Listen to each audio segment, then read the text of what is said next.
नाशिकच्या वणीजवळ 7 शिखरांच्या कुशीत वसलेलं एक असं जागृत देवस्थान जिथे निसर्ग नतमस्तक होतो आणि भक्तीला उधाण येतं ते म्हणजे सप्तशृंगी गड।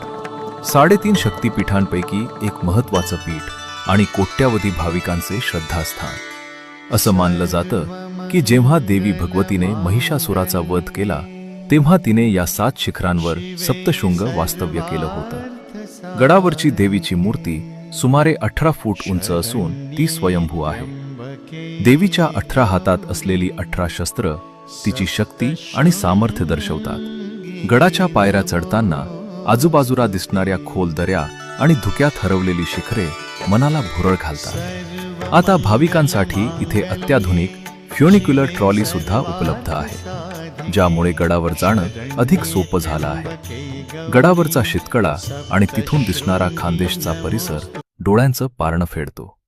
इतिहासानुसार छत्रपती शिवाजी महाराज सुद्धा या गडावर देवीच्या दर्शनासाठी आले होते। सप्तशृंगी माता आजही आपल्याला संकटाशी लढण्याची आणि धर्मासाठी उभे राहण्याची प्रेरणा देते।